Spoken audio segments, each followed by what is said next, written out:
ये क्रिकेट पाकिस्तान में एक मरतबा फिर आपको खुशामदीद कहते हैं। जस्टिस रिटायर्ड अफजल हैदर ने कायम मकाम चेयरमैन पाकिस्तान क्रिकेट बोर्ड का चार्ज संभाल लिया है और बुध को इलेक्शन होना है, जिसके बाद नए चेयरमैन का इंतखाब अमल में लाया जाएगा।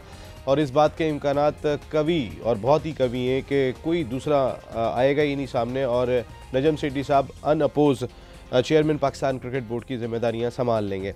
नजम सेठी साहब 3 साल पीसीबी एग्जीक्यूटिव कमेटी के चेयरमैन रहे। बहुत सारे लोग ये बातें करते रहे कि शहरयार खान साहब सामने थे, पीछे से नजम सेठी साहब चला रहे थे, लेकिन ऐसी बहुत सारी चीज़ें देखने को मिली कि शहरयार खान साहब ने ही वो डिसीजन लिए थे और बहुत सारी चीज़ों में शायद वो डिस्कस भी नहीं किया गया था।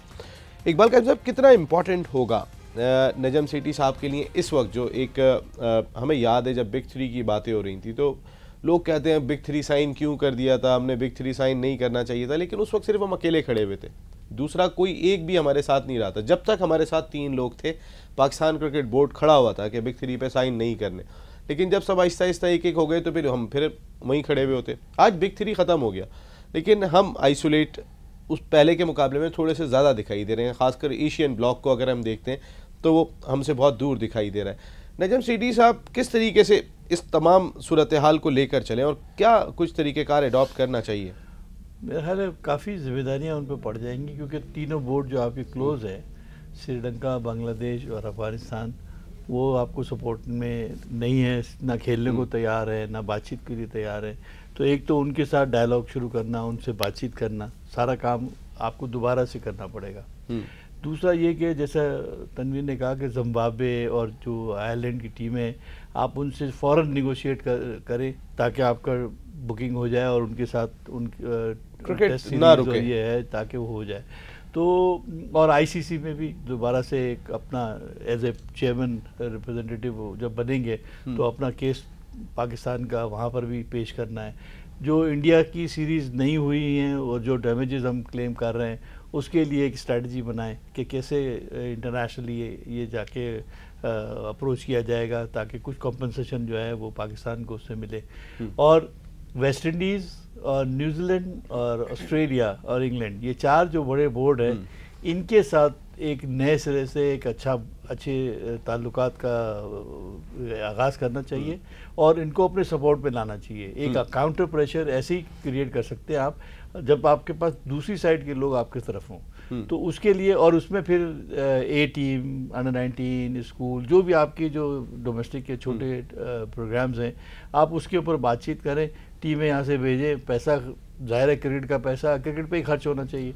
तो अगर ए टीम पर टूर पे हो जाते हैं, ऑस्ट्रेलिया पाकिस्तान को जाना पड़ता है, इवन अपने खर्चे पे भी जाना पड़ता है, तो जाए ताकि उनके साथ रिलेशनशिप बने, बहुत ज़रूरी है। अभी देखिए, अभी साउथ अफ्रीका का जो टूर था उसमें पाकिस्तान की जब टीम अंडर 19 एक टीम में ख्याल ऑस्ट्रेलिया नहीं गई, तो पाकिस्तान के अंडर 19 को अप्रोच किया गया था, तो इंडिया ने वहाँ पर ऑब्जेक्शन कर दिया, तो हमारी टीम को फिर हमें बैकआउट करना पड़ा, फिर अफगानिस्तान जो है वो चला गया।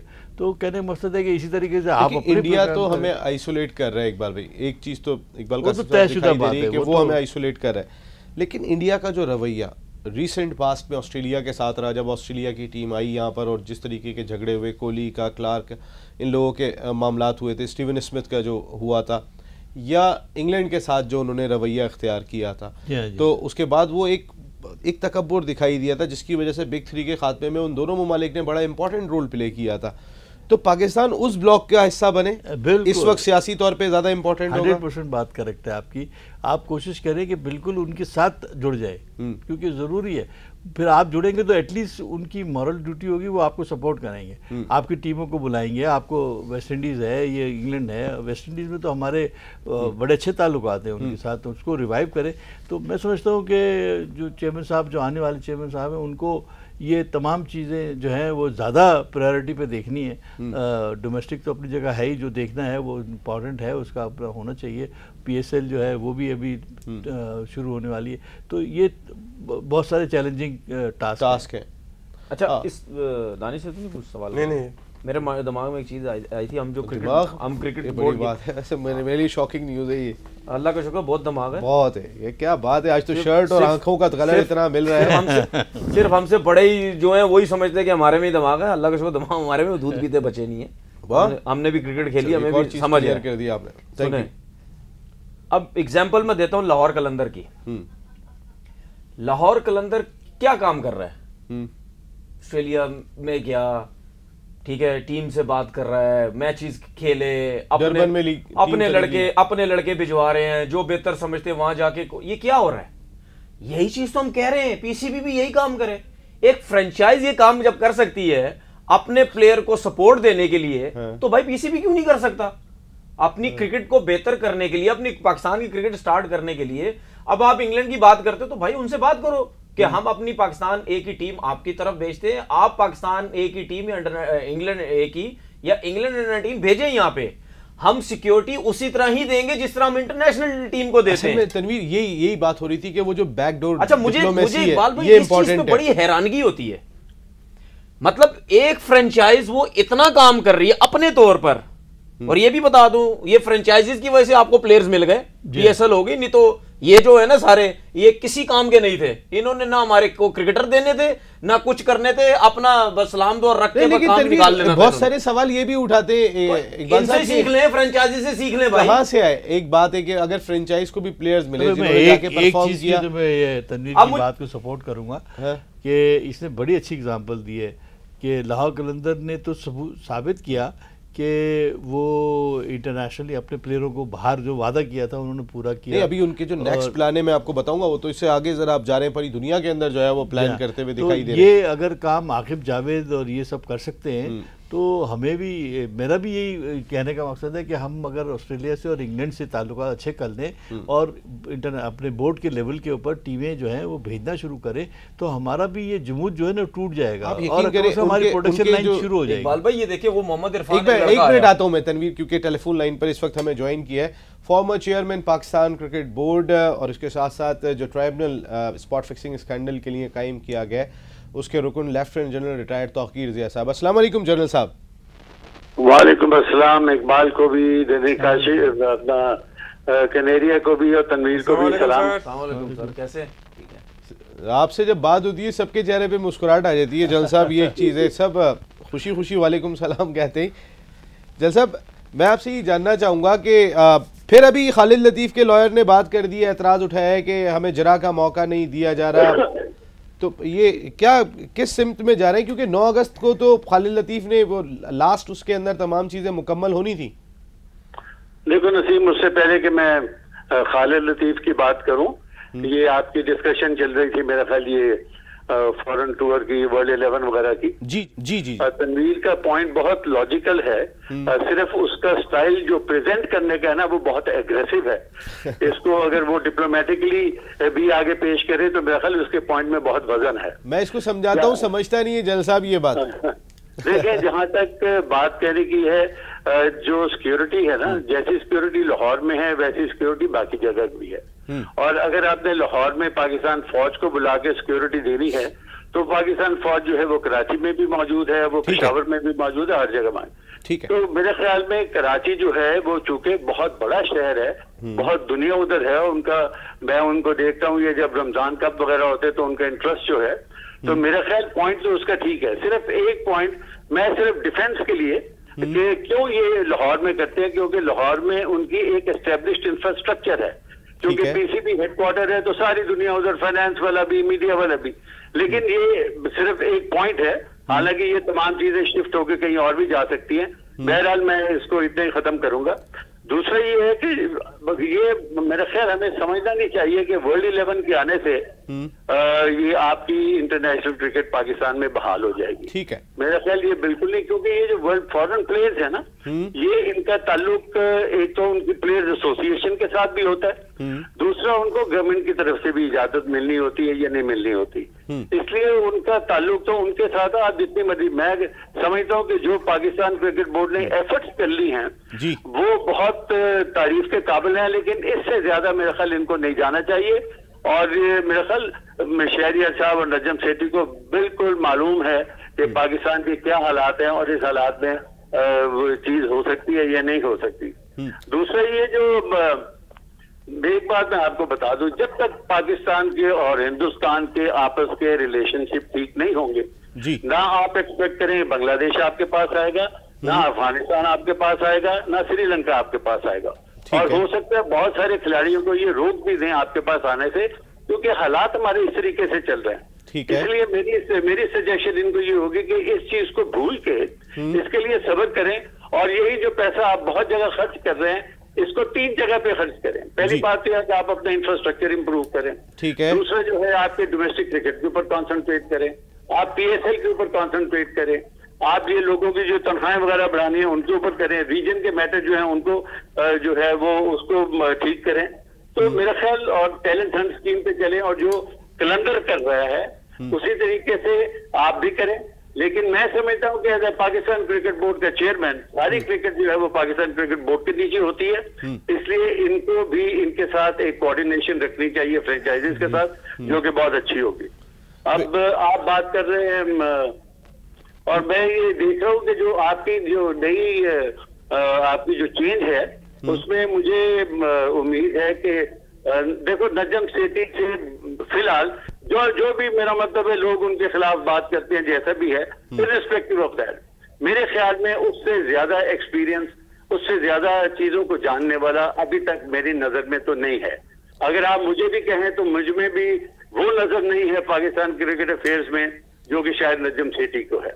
मतलब PSL भी है, वो उधर अपने एग्जीक्यूटिव के भी हैं, अब तो वो अपने साथ एक बहुत बड़ा एक्सपीरियंस लेके आएंगे।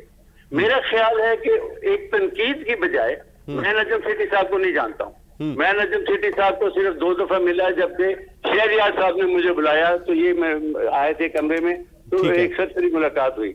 यहाँ मैं इनके बच्चे को जानता हूँ जो वो मेरे ख्याल कोक स्टूडियो में गाना गाता है, पता नहीं अली सेठी, अली जी। इसके अलावा मैं नजम सेठी साहब को नहीं जानता हूँ। लेकिन मैं समझता हूँ कि जो पाकिस्तान क्रिकेट बोर्ड को चलाता है वो बेवकूफ नहीं है, वो पागल नहीं है, और वो एक अच्छा बड़ा समझदार इंसान होता है। यहाँ ग्रेड 22 का अफसर है, यहाँ वो एक काबिल आदमी है। तो आप मुझे बताएं कि नजम सेठी से ज्यादा काबिल आप मुझे लाके दे दें।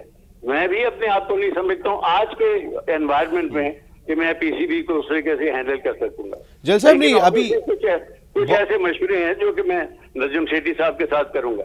अब आते हैं खालिद लतीफ के। नहीं, खालिद लतीफ पे अभी नहीं आ रहे, पहले अभी एक और बात है, क्योंकि आपका इतना टाइम गुजरा है as a chairman Pakistan cricket board. अगर जिस तरीके का एशियन ब्लॉक आप देख रहे हैं, हमें मसाइल दिखाई दे रहे हैं, लेकिन ये मसाइल एटलीस्ट जब बिग 3 खत्म हुआ था तो उसमें ऑस्ट्रेलिया इंग्लैंड हमारे साथ खड़ा हुआ था, तो हम क्यों ना अब उस ब्लॉक के साथ खुद को मजबूत करें और जो सिफारती ताल्लुकात हम हमवार करें इंटरनेशनल क्रिकेट काउंसिल में, वो उनके साथ बेहतर करें। आयरलैंड को टेस्ट स्टेटस मिल गया, जिम्बाब्वे, तो अगर आप इस जगह पर चार्ज संभालते तो इसको किस तरह देखते हैं सिनेरियो को? देखो पहली बात तो ये कि नसीम, ये पाकिस्तान क्रिकेट बोर्ड को अपनी जो कोशिशें वो रखनी चाहिए डायरेक्शन में। ठीक है। एक तो बायलैटरल वन बोर्ड के साथ आप अपना ताल्लुक रखें, और दूसरा ICC के साथ अपना ताल्लुक रखें। बाकी ये है कि मैं बिल्कुल नहीं चाहूंगा कि आपके 2 ब्लॉक बने, तो मतलब ये सियासत नहीं आनी चाहिए पाकिस्तान में और इंटरनेशनल क्रिकेट में कि जी हम एक ऑस्ट्रेलिया ब्लॉक बन गया, एक इंडिया ब्लॉक बन गया, वो क्रिकेट के लिए अच्छा नहीं है। और पाकिस्तान को कोई आदमी भूल नहीं सकता, सिर्फ पाकिस्तान को थोड़ा सा टाइम चाहिए, इंशाल्लाह सब ये चीजें ठीक हो जाएंगी। और इसमें मतलब जल्दी करने की जरूरत नहीं है। ये वर्ल्ड 11 को बुलाना और राना ये करना तो वो करना, इसका बिल्कुल फायदा नहीं है पाकिस्तान की इंटरनेशनल क्रिकेट बहाल होने में। आप अपने आप ठीक करें, लेकिन बेस्ट ऑफ लक टू अभी एक आदमी जिसका 4 साल का ऑलरेडी एक्सपीरियंस है पाकिस्तान क्रिकेट में, आप मुझे बता दें उससे बेहतर पाकिस्तान की क्रिकेट हालात को कौन जानता है? नजम सेठी ही जानता है, और आई एम श्योर कि उसकी टीम भी ऐसी होगी, वो जरूर काम करेगा। अब बताओ। नहीं बिल्कुल, वो तो 9 तारीख को संभाल लेंगे जिम्मेदारियां, ये तमाम तैयारियां हो चुकी हैं और इसके इम्कानात कभी के कोई सामने भी नहीं खड़ा होगा नजम सेठी साहब। जिस तरह आपने भी इतना बड़ा आपका भी वोट उनके पलड़े के अंदर चला गया है, तो वैसे ही और ज़्यादा मजबूती आ गई होगी वहाँ पे जल साहब। लेकिन शहरयार खान साहब का दौर कैसा लगा आपको, ये जो 3 साल गुजरे, ज़रा इसको भी थोड़ा खुलासा करें। देखो नसीम, पहली बात तो ये कि मैं कोई पर्सनैलिटीज के ऊपर तो ना डिस्कस करना ही नहीं चाहता। शहरयार साहब जैसा नफीस आदमी मैंने नहीं देखा, बहुत ही अच्छा इंसान है। बाकी हर इंसान जो ऊपर आता है उसकी कोशिश यही होती है कि वो अपनी इज्जत बचाए और क्रिकेट के लिए अपना काम करे, और ये उनसे तवक्कुआत होती है। तो ये तो मैं कह ही नहीं सकता कि शहरयार साहब ने क्रिकेट के ऊपर तवज्जो नहीं दी होगी। बहरहाल हर इंसान में उसके दौर में कुछ चीजें अच्छी होती हैं, कोई बुरी होती हैं, कुछ फैसले भी गलत होते हैं, कुछ फैसले अच्छे हो जाते हैं। बहुत सारे लोग क्रेडिट खुद लेना चाहते हैं, बहुत सारे लोग जो अच्छे लोग हैं वो क्रेडिट दूसरों को देते हैं। मैं यही चाहूंगा कि अगर मैं कहीं जगह चेयरमैन हूं तो मैं तो क्रेडिट जो है वो जूनियर्स को दूं, जो लोग क्रिकेट बोर्ड में काम कर रहे हैं, क्योंकि ये क्रेडिट उनको जाना चाहिए, ना कि चेयरमैन क्रिकेट बोर्ड को जाना चाहिए। ठीक है। बहरहाल शहरियार साहब के जो बहुत अच्छा इंसान है, उनके कुछ ऊपर नीचे होते रहे हालात, लेकिन मैं इससे ज्यादा उनके बारे में कोई बात नहीं करूंगा। बिल्कुल ठीक है। जावेद मियांदाद साहब ने, ग्रेट जावेद मियांदाद साहब का एक स्टेटमेंट लगा हुआ है, बड़ी उसकी डिस्कशन होती रही कि पाकिस्तान क्रिकेट बोर्ड जो हर जाने पे भारतीय क्रिकेट बोर्ड के खिलाफ कर रहा है, इतने पैसे खर्च कर रहा है, ये ज़िया होगा। और इसके साथ साथ उन्होंने तजवीज़ पेश की कि भारत से सीरीज़ के लिए बात करने के बजाय अब आप इंटरनेशनल क्रिकेट काउंसिल में भी जो इवेंट होते हैं पाकिस्तान के वर्ल्ड कप में, उसका भी बॉयकॉट कर दें अगेंस्ट इंडिया। इस किस तरह लगा आपको ये बयान?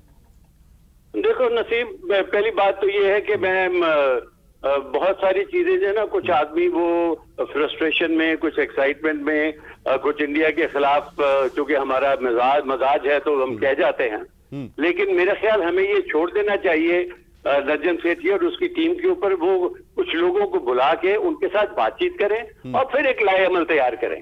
ये नहीं है कि आप एक अपना वाहिद एक डिसीजन जो है वो आप उसका निकालें, क्योंकि इस किस्म के डिसीजन जो है ना वो बहुत दफा बैकफायर हो जाते हैं। और मेरे ख्याल में हर जाने वाला जो ताल्लुक है, अगर तो ये जो खबर आपकी चल रही है 1.5 अरब रुपया, मेरे ख्याल यही 1.5 अरब रुपया जो है ना आप अपना डोमेस्टिक क्रिकेट में लगाएं और यहाँ जो हालात ठीक करने हैं, ये शायद उसके लिए ज्यादा सूदमंद होगा बनिस्बत कि आप इंडिया के खिलाफ ये काम करें, क्योंकि आपका सक्सेस रेट जो है इंडिया के खिलाफ फॉर द टाइम बीइंग वो मेरे ख्याल में कोई इतना उसकी परसेंटेज इतनी ज्यादा नहीं है।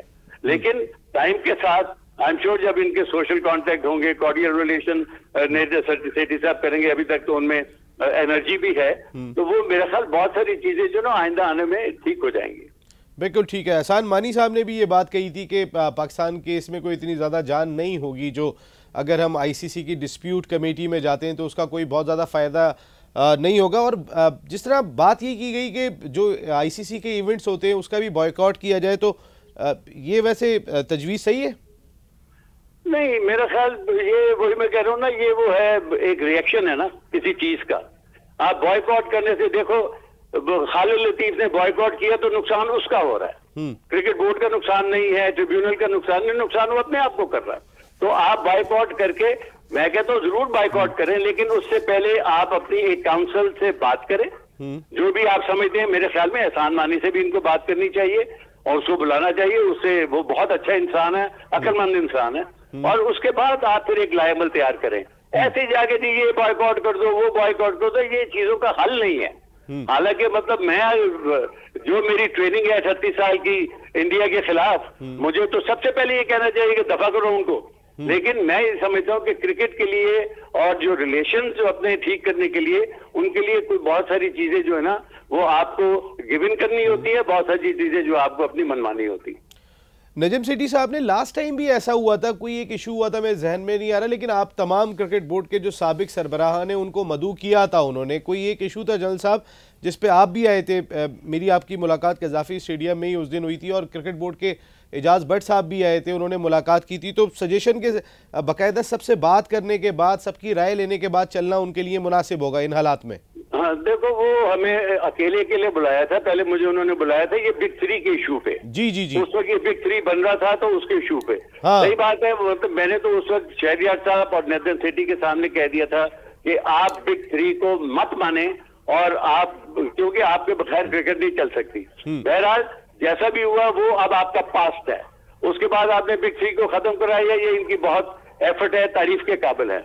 लेकिन जो भी काम करना है वो आप उसको सोचें, जिससे भी डिस्कस करना है। गवर्नमेंट तो फिलहाल मेरे ख्याल बेचारी इस पोजीशन ही में नहीं है कि आपके साथ कोई बातचीत कर सके, वो तो अपने मसाइल हल कर रहे हैं। लेकिन आपके पास फिर भी कुछ मेरे ख्याल बहुत काबिल लोग आपके इर्द गिर्द बैठे हुए हैं, आप उनको बुलाएं, उनसे बातचीत करें। आपकी रिलेशनशिप भी ऐसे लोगों के साथ ठीक हो जाएगी जो आपको हमेशा तनकीद का निशाना बनाते रहते हैं।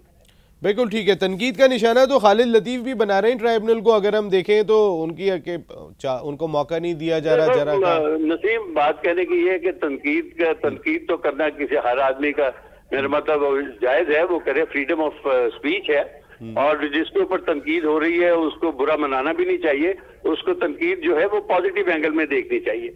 लेकिन आप देखो ना, अभी तक खालिद लतीफ का केस उसने शुरू ही नहीं किया, अभी तक वो उन कोर्टों में घुसे हुए हैं, हम ये नहीं मानते, हम वो नहीं मानते, हम फलाना नहीं मानते। After all there is a limit कि जहां आपको आके स्टॉप करना पड़ता है। अब मतलब सही जो बात है, मैं ट्रिब्यूनल के बाकी लोगों के बिहाफ पे तो शायद नहीं बोल सकता, लेकिन मैं अपने आप को खालिद लतीफ या उनके वकील का गुलाम नहीं समझता, मैं उनका नौकर नहीं हूँ। मेरा एक टास्क मिला हुआ है, उस टास्क को आपने पूरा करना है। हमने इनको बहुत ज्यादा, मेरे ख्याल में ट्रिब्यूनल ने इनको बहुत एकोमोडेट किया है। अब अगर ये कुछ और करना चाहते हैं, ये इनकी मर्जी है, जैसे मर्जी करें। बात यह है कि कोर्ट के मुताबिक 9 अगस्त तक अगर ये फैसला नहीं देंगे अपना, जो मर्जी लड़ते रहे, हम अपना फैसला सुना देंगे, चाहे वो समझते हैं कि इंसाफ के तकाजे पूरे करता है या नहीं करता। फिर हमारे पास देखो ना, ट्रिब्यूनल के पास तो और कोई चॉइस। अब मैं इनका मतलब आगे 6 महीने तक मैं इनका इंतजार करता रहूं। मैंने ऑलरेडी अपनी इतनी अपॉइंटमेंट कैंसिल की, मेरे इतने काम थे सिर्फ इन लोगों की वजह से। एक आदमी अगर डील आके सारे काम कर सकता है तो खालिद लतीफ को क्या प्रॉब्लम है? चलो नासिर जमशेद तो मुल्क से बाहर है, शाहजेब का मसला कोई और है, तो लेकिन ये दोनों बच्चे तो आए। मैं तो इन दोनों बच्चों को, मैं तो समझता हूँ कि अगर आगे अपना केस लड़ लेते तो शायद इनको ज्यादा फायदा हो जाता। बिल्कुल ठीक है। तो कब तक हम रिजल्ट मुतवक्के कब तक है जनरल साहब? 9 अगस्त को तो नसीम शर्जील का केस हमें 28 को मिल गया, 29 को उसका फैसला कोर्ट के मुताबिक हमें विद इन 30 डेज देना ही देना है। हम 30 दिन से ज्यादा 31वां दिन नहीं ले सकते, विच मीन्स 28 अगस्त तक शर्जील का केस जो है वो हमने देना है। अब हम उसको कितनी जल्दी तैयार करके दे सके वो अभी हम बहुत सारे, अभी भी मैं अपने कमरे में बैठा हुआ और ये सारे के कागज मेरे सामने खुले हुए और मैं उनके केसेस को देख के और कुछ लिख रहा हूँ। इस तरीके से खालिद लतीफ का 9 अगस्त को हमने उसको टाइम दिया है, जो कि 8 सितंबर को फिर हम उसका केस पूरा करेंगे। तो बात तो ये है कि हमें तो एक टाइम दिया हुआ है। देखो, मेरे लिए क्रिकेटर्स जो है ना वो बहुत इंपॉर्टेंट है, मेरे बच्चों की तरह है।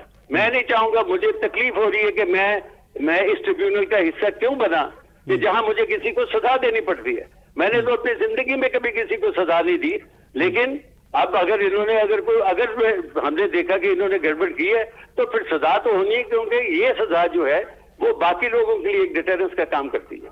बिल्कुल ठीक है। Thank you very much lieutenant general Tauqeer Zia sahab. ये है क्रिकेट पाकिस्तान का, आप हिस्सा बने और तमाम चीज़ों पर आपने खुल के खुलासा। सिटी साहब के बारे में जो बात कही कि जितना एक्सपीरियंस अब उनका हो चुका है, इवन कि उन्होंने खुद अपने आप से भी कंपेयर किया कि मुझे भी अभी करंट इतनी नॉलेज नहीं है जितनी, चूँकि वो सिस्टम का हिस्सा रहे। मच बेटर चॉइस, बहुत हाई रिगार्ड किया उन्होंने उनको, उनकी सर्विसेज को और उनको। तो जब इतना वो एक्सपीरियंस आदमी और ख़ुद एक्स चेयरमैन रहे हैं और वो अगर इतनी हाईली बात करते हैं तो डेफिनेटली तो कोई बात है ना उनमें, उन्होंने देखी है। हाँ, क्योंकि मुलाकात हुई होगी, काम करते हुए देखा होगा बहुत सारी चीज़ों को, तो दानिश जिसकी वजह से जनरल साहब जैसा आदमी ये बात करके जाए। जनरल साहब, क्योंकि मैं उनके दौर में तो डेब्यू हुआ है, और जनरल साहब नो डाउट बहुत ही रिस्पेक्टेबल, और जिस तरह जनरल साहब ने अपने दौर के अंदर काम किया है पाकिस्तान क्रिकेट के लिए, तो उनको जितना रिस्पेक्ट है वो तो बहुत है मेरी उनके लिए। लेकिन जिस तरह वो बात करें तो डेफिनेटली उन्होंने जो है क्लोजली एक चीज़ देखी होगी जिसके बिहाफ के ऊपर वो ये बात कर रहे हैं। We have to wait and watch, the time is there to see how it goes on. मुशावरत के साथ लेकर चले नजम सेठी साहब, और नजम सेठी साहब को जिस तरीके से जनरल साहब ने बात की थी, तो आप तो वैसे ही जनरल साहब अक्सर आपकी भी बात करते हैं कि तनवीर बहुत अच्छा बोलते हैं, आज भी वो ये क्या कर गए। तो जनरल साहब ने जो बात की, देखिए जनरल साहब का तो मैं बहुत थैंक यू करता हूँ हमेशा, क्योंकि मैं पहले भी कह चुका हूँ, मेरी कभी भी उनसे बात नहीं हुई, ना कभी फ़ोन पे हुई, ना कभी सामने मुलाकात हुई। उसके बावजूद भी आके वो कुछ समझते होंगे ऐसा कि वाकई कुछ ना कुछ बेहतर बोल लेता है। आपके अंदर एक फौजी दिखाई देता होगा उनको। तो उनका बहुत बहुत शुक्रिया।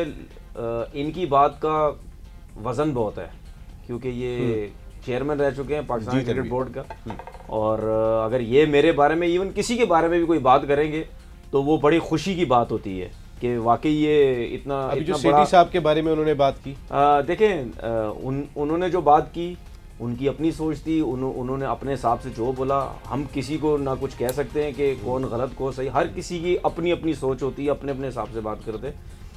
मैं जनरल साहब को क्यों कहता हूँ कि मेरी नज़र में ये मुझे चेयरमैन अच्छे लगे, उसकी वजह ये है क्योंकि उन्होंने, मैं पहले भी जिक्र कर चुका हूँ, क्योंकि उन्होंने जो अकेडमी का काम करके चले गए, शायद ये नहीं करते तो कभी भी ना होता। उसके बाद मैं ये समझ, क्योंकि मैंने काफ़ी लोगों से भी इनकी तारीफ सुनी है, मेरी कभी मुलाकात नहीं, लेकिन काफ़ी लोगों से सुना है कि ये बड़े ज़बरदस्त इन्होंने काम किए। दूसरी चीज़ ये है कि मेरे लिए कोई भी चेयरमैन आ जाए, जब आप नए लोग लेके आओगे, मेरिट पे लोग लेके आओगे, क्रिकेट के ऊपर काम करोगे, प्लेयर्स की सैलरी बढ़ाओगे, गरीब जो ग्राउंड के अंदर काम करते हैं उनके पैसे बढ़ाओगे, उनके बारे में सोचोगे, जो ये सुने वो लोग मैं भी सुनता हूं, ब्रेक ले लूं, वो लोग जो 36 दफा आके वापस नौकरी उनकी खत्म होती दोबारा आ जाते, अगर इन्होंने भी यही आके काम करना है तो मैं नहीं मानता ये अच्छे चेयरमैन नहीं होगा। बिल्कुल ठीक है। कई सारे और भी इश्यूज हैं जिन पे बात करनी है। निजम सेठी साहब अब जिम्मेदारी संभालेंगे तो आपने सुन ही लिया होगा, हमारे तमाम लोगों ने बात की, लेकिन पाकिस्तान क्रिकेट टीम पर भी कुछ डिस्कशन करते हैं। उसे श्रीलंका के खिलाफ सीरीज खेलनी है। ब्रेक के बाद